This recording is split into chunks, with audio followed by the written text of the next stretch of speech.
Namaste and good morning to all of you. Let's start our Sunday Gita class with the prayers.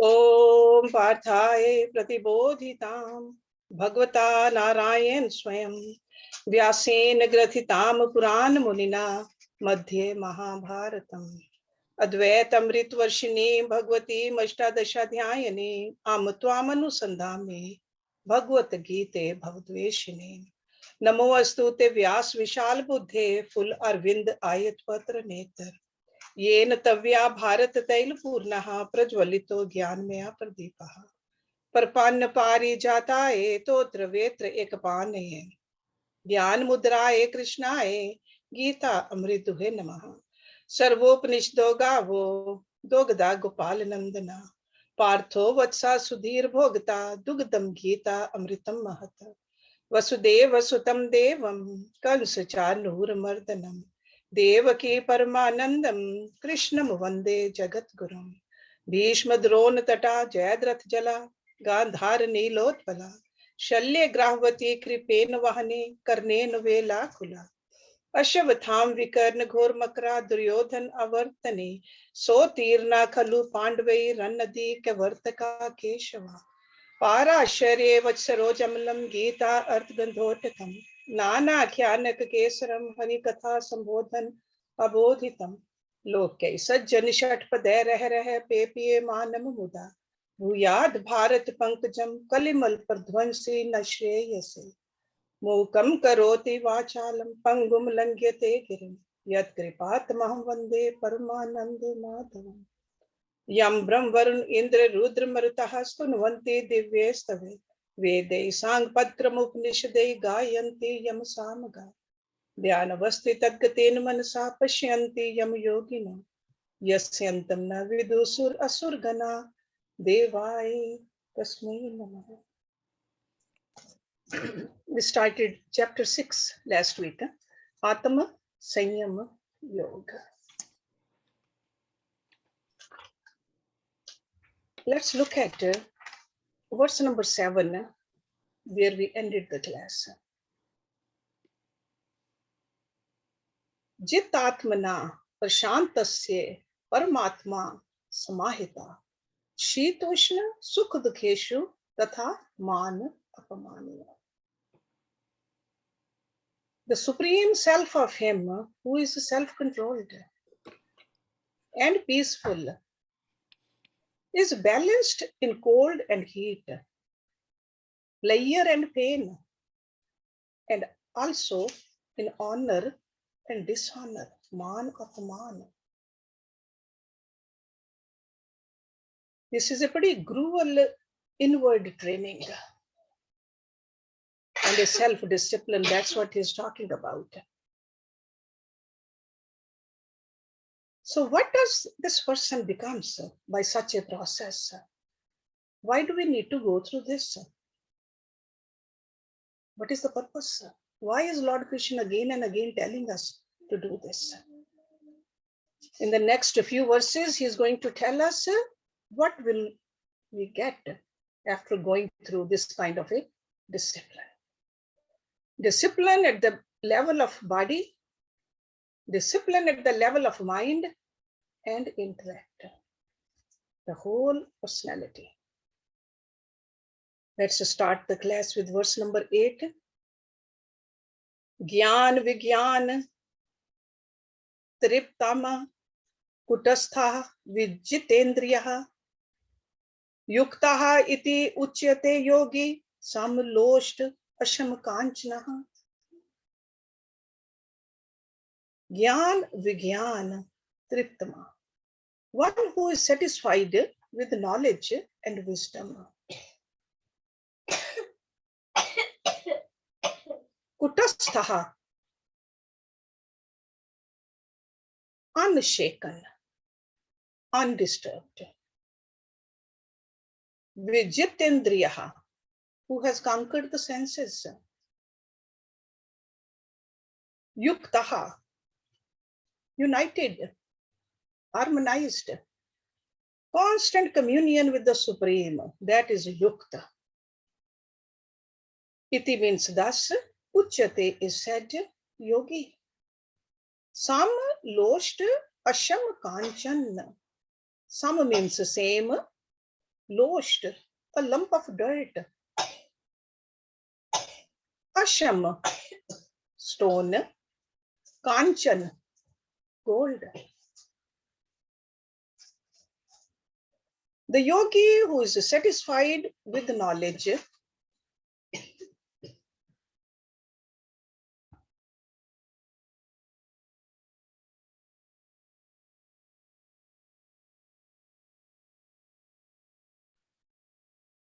who is satisfied with the knowledge and wisdom, who remains unshaken, who has conquered the senses, to whom a lump of dirt, a stone, that means a precious stone, and gold are the same, is said to be harmonized. That is, he is said to be have attained nirvikalapa samadhi, because these vikalaps come from these things. So nirvikalapa. So an individual who is self-controlled, serene, who has come to contemplate constantly upon the self, the soul, soon becomes, according to Lord Krishna, filled with the divine satisfaction. So this is the outcome of the divine satisfaction, because otherwise our senses, and through the senses, mind just likes to go outward, this and that. But there's a divine satisfaction, and this is an unshakable state. Unshakable. Kutastha. Okay. Who is satisfied? The question is over here. Who is asking, what does it mean, who's satisfied? That means just has found the source. The one with the Atma and Paramatma, that is a satisfaction. There's nothing higher than that, nothing deeper than that, nothing more beautiful than that. Complete satisfaction. In the outer things, we have something, we are satisfied for a little while, but then again, when we see somebody else having more, then our satisfaction is gone. There's a popular saying that a person who had 100,000, he was pretty satisfied until he met who had 1,000,000. Okay, so that's how the satisfaction in the worldly sense gets shaken up when we see somebody higher than us. Somebody with a bigger house, better job, even better children. Satisfaction goes away. But God, this bliss is everywhere all the time. That's where the complete satisfaction is. So over here, satisfaction is not merely the joy that is felt by our senses or even by intellect. So a yogi comes to experience a satisfied contentment, which is much superior to the thrilled joys, which is experienced even doing something good, like even sattvic sukha. It is beyond sattvic sukha. Because knowledge gained through the study is jnana. That is definitely better than the worldly things, but experience of that jnana is higher. That's where the satisfaction is coming from. Okay, and then another term over here is kutastha. Kutastha refers to one who distances the mind from the fluctuating perceptions of the senses in contact with the material energy. So neither you are looking for a pleasurable situation, nor you are running away from the unpleasurable situations. That is kutastha. This is the equanimity of the mind. So unchanging. Normally we fluctuate between the rag and the dvesh. Something good happens, we want a repeated experience. Something bad happens, we run away from it. But kutastha is unshakable, no matter what is happening in the surroundings. So he has become the sole proprietor of the bliss absolute. Okay. Then these are the things he is talking about. Whether it's a piece of gold or a piece of precious stone or a piece of earth.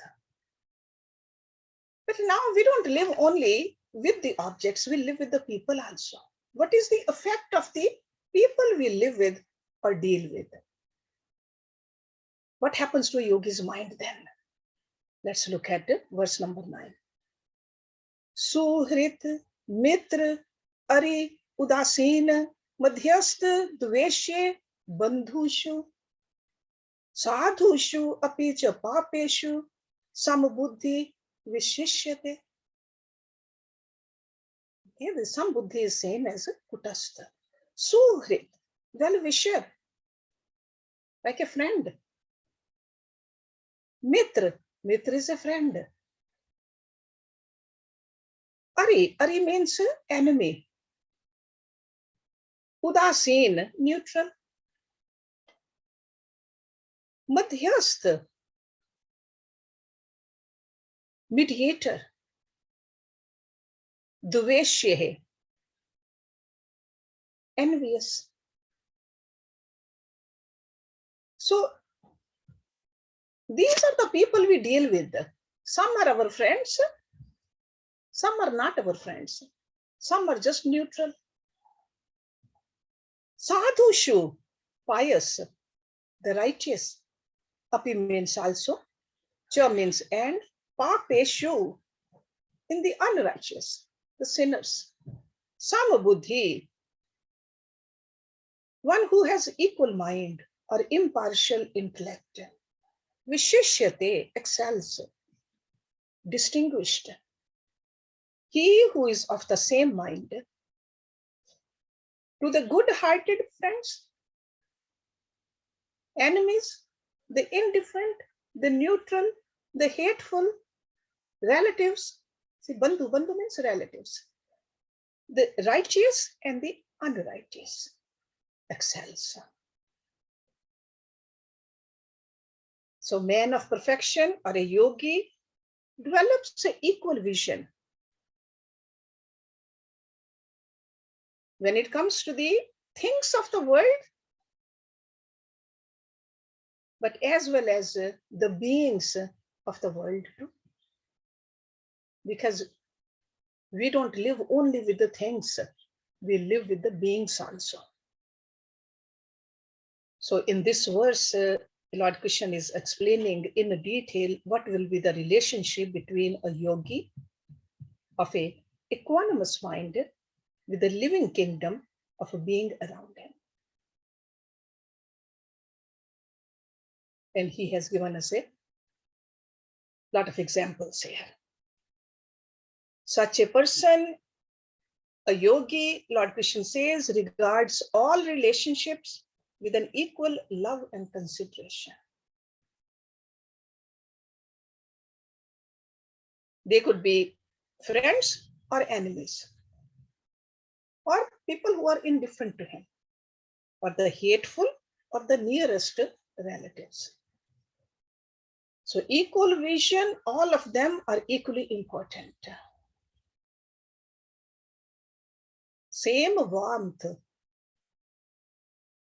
He sees the infinite in all of them. In the enemy also, there's a God in the enemy too. So in the right understanding of his own self, because he knows who he is, The result of that is realization of what everybody else is doing. So the yogis look upon all well-wishers, friends, enemies, the pious and the sinners with an impartial intellect.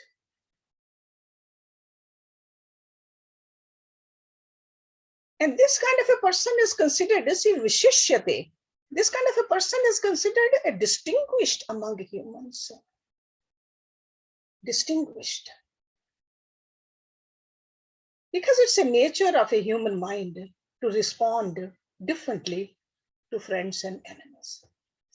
We have been trained that way, or we have conditioned our mind that way.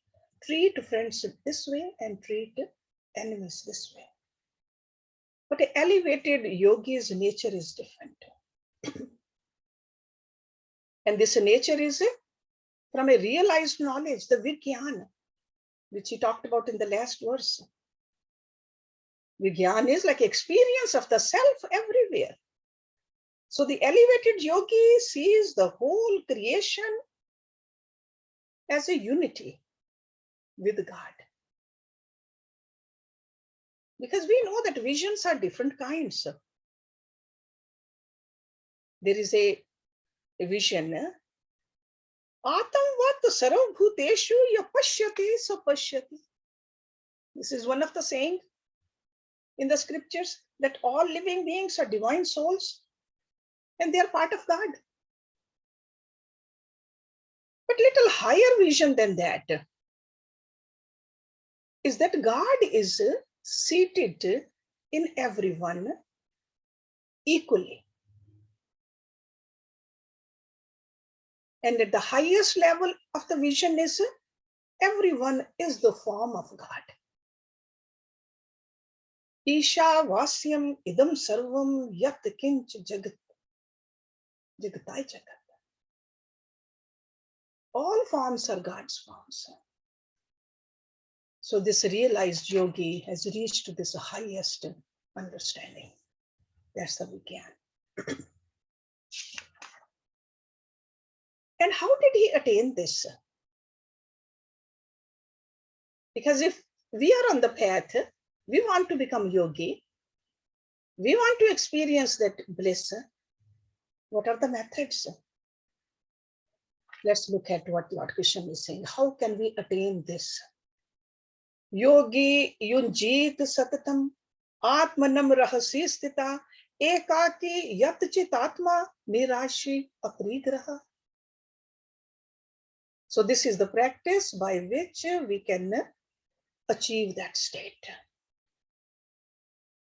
Yogi yunjit, that means engaged in meditation.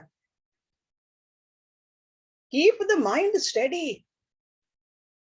Satatam, constantly. Atmanam, self.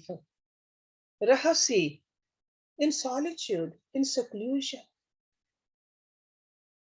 Sthita, remaining. Ekaki, alone. Yat chit atma, one with the mind and body controlled.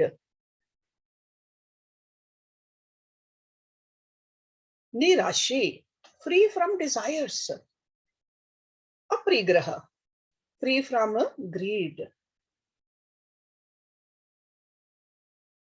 Let the yogi try constantly to keep the mind steady, remaining in solitude, alone with the mind and body controlled, free from desires and greed. That means getting rid of the desires and the possessions for enjoyment. Possessions can be outside, but don't keep the possessions in your mind. That's what it means. So Lord Krishna is explaining in his own words, how can we cultivate love for all at all times? How can we have an equanimous mind? So he is advising us He's advising to his friend, to his cousin, to his shishya. But through Arjun, we are learning it too. So methods of self-development, that's what these are. So number 1 is solitude. Number 2, alone. Number 3, Yat Chit Atma. Number 4, free from desires. Number 5, regret. 5 things he's mentioning in this verse for us to practice. So these are the techniques of self-perfection. So this is the very opening words of this his wisdom he's giving it to us. He says, O man of self-control, yogi, you should constantly practice concentration. Yogi yunjit satam. A person might say that, how will I function then? Try to practice it during your meditation then. Half an hour of meditation, morning and evening. Try to see if you can practice all these 5 or not at that time. So through the practice of meditation, you will see that personality will develop. That's how we prepare ourselves for a further mastery. Okay? So like a small units of meditation, it adds up. You can imagine that half an hour of meditation every day, by the end of a year, how many hours of meditation? That's how this mind gets into control. The senses, they become in your control. So he's telling us, do the meditation in solitude.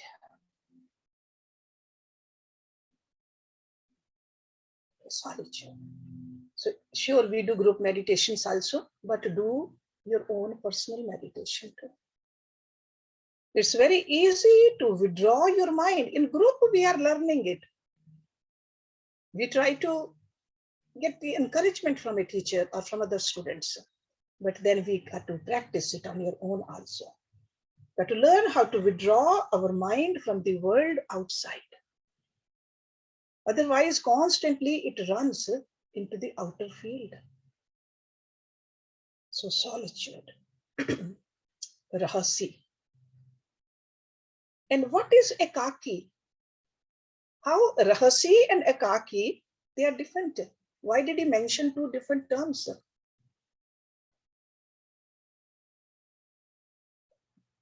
That means ekaki, ekaki. That kind of a concentration where there's a one-pointness. So success in his inward quietude will be directly proportional to the amount of the self-control. Ekaki, self-control, full self-control. So alone, full self-control, one-pointed concentration, because self-control is not possible unless we know how to free ourselves from eagerness to possess and anxiety to hold. So this ekaki is connected with the nirashi and aprigraha also. So one-point concentration, if in our mind we have a lot of desires, it's not a one-pointed concentration. One-pointed. This is it. I want God and only God. No worldly desires. So try to renounce the preoccupations with endless plans for possessing more. Want to have this, I want to do that, all kinds of desires, worldly desires. So this kind of a practice is essential for this spiritual mastery. So in order to elevate the mind toward God, we need to dedicate some time on a daily basis. Daily basis. That's why at least once a day.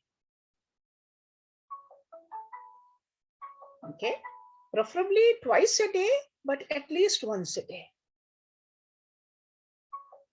Because when we are well established in these necessary physical self-control, then this mind and the intellect, or all the habits also, they'll be in control too.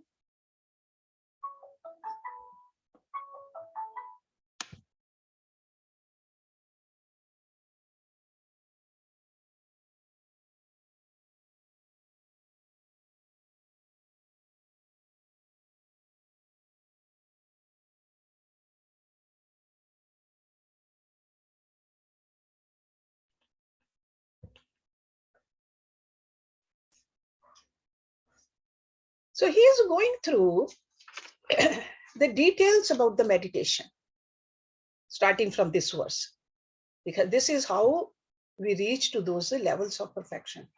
So constantly to keep the mind steady, remaining in solitude, alone with the mind and body, controlled, free from hope and greed. Okay, so getting rid of the desires and possessions for enjoyment. Okay. Now further, he's telling us, just giving us more instructions how to do the meditation, where to sit, how to sit, and what to do while we are sitting. So this chapter is basically about meditation. Shuchau deshe pratisthapye sthiram asanam atmanah na ati uchritam na ati nicham chail jin kushotaram. Shuchau, that means in the clean. Deshe, the place or the spot or the place. Pratisthapye, having established, like a pratishtha, establishment. Sthiram, firm or steadfast. Asanam, seat.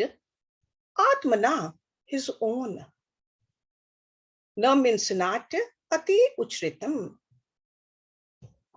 that means very high. So na ati uchritam means not very high. Na ati nicham, not very low. Child, jin kushotram, a cloth, skin, and a kush grass, one over the other. Utram, it's like a layers of. In a clean spot, established a firm seat of his own, neither too high nor too low, made of a cloth, a skin, and a kush grass, one over the other. Just remember that this was written more than 5,000 years ago. Okay, and why he's mentioning it? There's a reason behind it too. Very scientific reason. Okay, so we got to see why he's saying it, and we can adjust it according to our seat in today's conditions. Okay. So, but it is a complete and exhaustive explanation of the technique of meditations he is giving it to us in these few verses. So first of all, he says, Shuchau, clean place. Clean environment is needed. Okay. People lived in the jungles also back then. There are bugs also, mosquitoes also. Okay. So clean place. So in our meditation area or meditation room or meditation corner, make sure it's all clean. Outside cleanliness, it does affect our mind. Okay. So then he says, Sathiram. That means steady, without moving. Don't move, don't fluctuate. Don't move your body, because if my body is moving, the mind will move. So make sure you are sitting still, steady. So in this verse, Lord Krishna is explaining the external practice for sadhana actually. So in the initial stages, this external environment does impact the mind. In later stages, when you are a seasoned practitioner, you'll see that you are walking and you can still meditate. You could be in an unclean place and you can still meditate. But initially, keeping the outside environment clean, keeping your body still and straight is very important. That's how we start. Okay, so physical movement contributes to the shattering of the mental concentration or the inner equanimity. So comfortable seat and our back straight, he's going to talk about that also. Should not be too high or too low.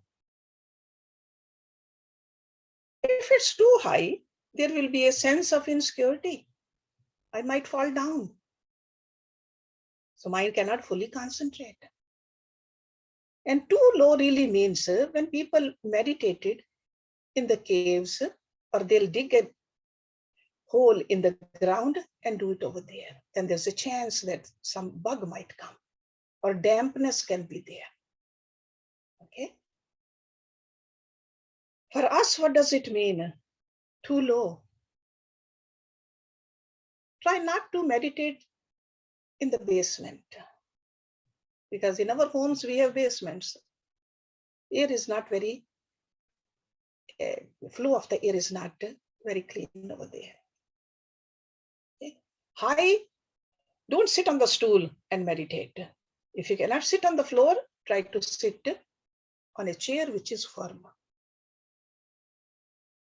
Because you will see that after practicing this meditation, you will lose consciousness of the body. You don't want your body to fall and get hurt.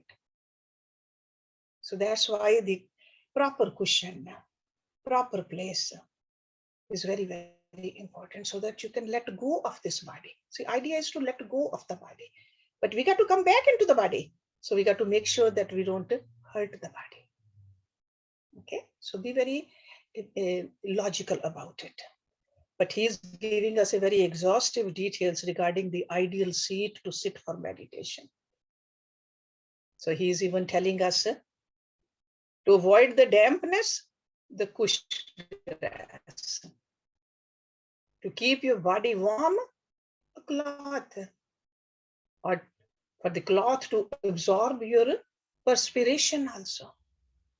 Okay, so we got to just look at it, a little cushion or a chair which is firm, sit on it and meditate. Okay, and what should be done after establish ourselves on a prepared seat?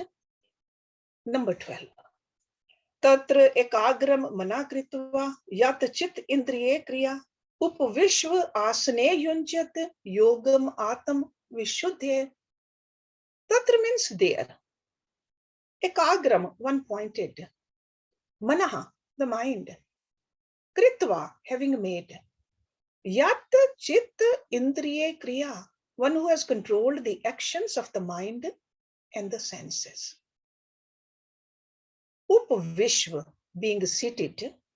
Asane, on the seat. Yunjat, should strive to practice. Yogam, yoga. Atam vishuddhye, for the purification of the self. There, having made the mind one-pointed, with the actions of the mind and the senses controlled, being seated on the seat, let him practice yoga for the purification of the self.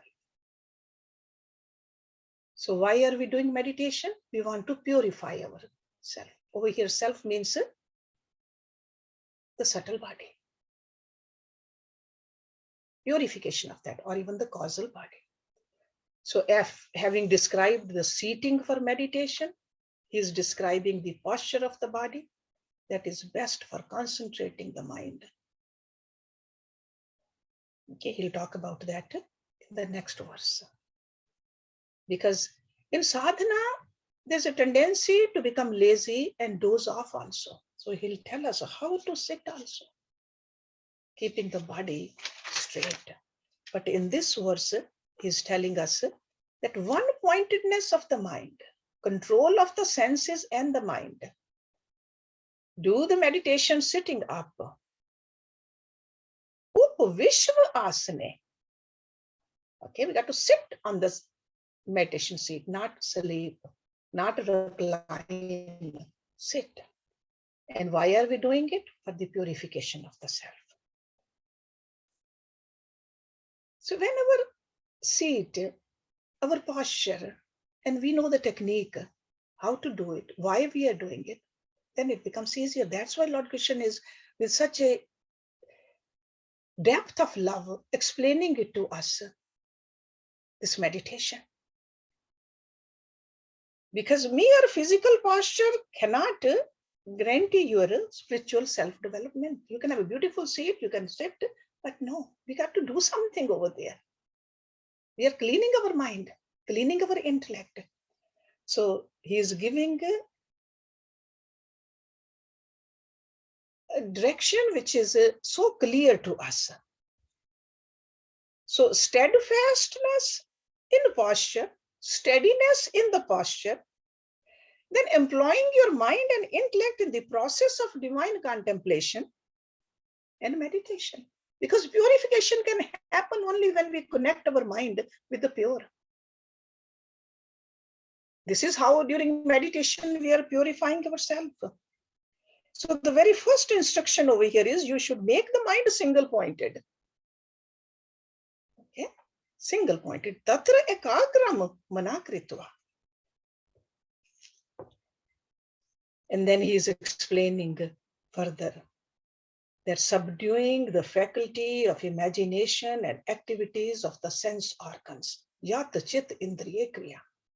Because mind can stay one-pointed only if the intellect and the senses are also in our control. So all these instruments got to be in our control, not just one. If these two avenues, like a going outward and imagination inward, intellect is imagining and senses want to run outwardly. So if these two avenues of dissipation are blocked, instantly the mind becomes one-pointed. Keep that in mind. Use the intellect or the imagination or even the senses when there's a need for it. During meditation, you don't need it. Absorb your mind into God. Keep the single-pointed mind constantly on the steady contemplation of the ultimate truth, the self. That's how the cleansing will happen. Few years ago, we studied Brahma Sutras at the ashram with some students. Over there on the posture of meditation, 3 sutras were there. Asina sambhavat. To do sadhana, seat yourself properly. So sitting down is so important. Achal tvam cha apekshya. Ensure that you sit erect and still. Achal. Dhyanatva. Seated in this manner, focus the mind in meditation. So whether we open Bhagavad Gita or we open any other Upanishad or Brahma Sutras, these are the instructions.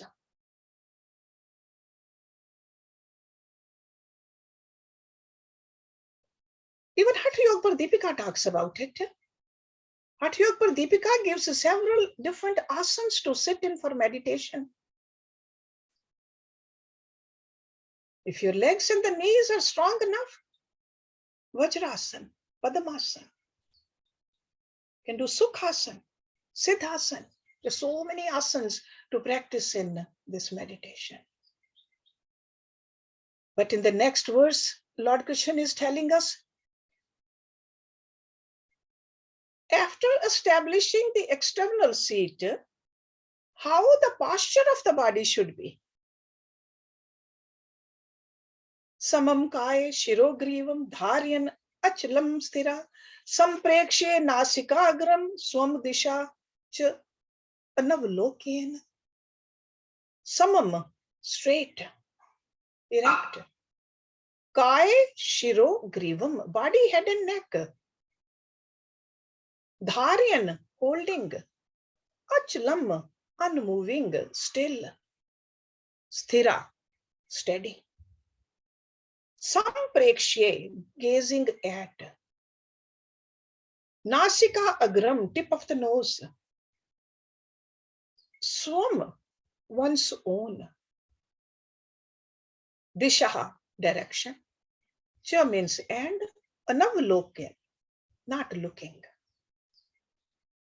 He says, let him firmly hold his body, head and neck erect, and still gazing at the tip of his nose without looking around.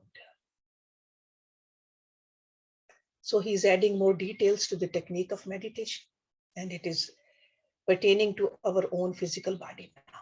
Not the seat, not the environment, but our own body. Head and neck should be erect.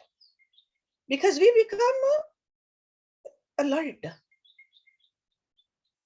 when head, neck, and body is steady and erect. We know what we are supposed to do when we are in that position. Okay, so and don't think that we got to keep it tense. No, straight yet relaxed. Don't keep any tension there. Okay, just definitely relaxed, firm but relaxed. And looking at the tip of the nose, don't think that you have to just keep your eyes half open and look at the tip of the nose. No. This really means that keep your gaze at one point without looking around. Because when we look around, even though our eyes are closed, if we look around with our closed eyes, our mind will keep on looking around. So when we just concentrate on our gaze inward, eyes closed but gaze at one place, then mind will try to focus. Otherwise, mind will go here and there. This is what it really means. So he's not telling us to do the tratak, but he's telling us to have a one-pointed concentration. So the external seat and posture, they definitely need to be appropriate. But meditation is truly an inward journey. Through meditation, we can reach deep within. We can clean our mind.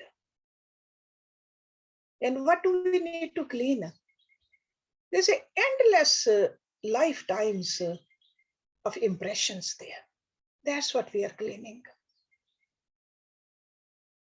Those impressions.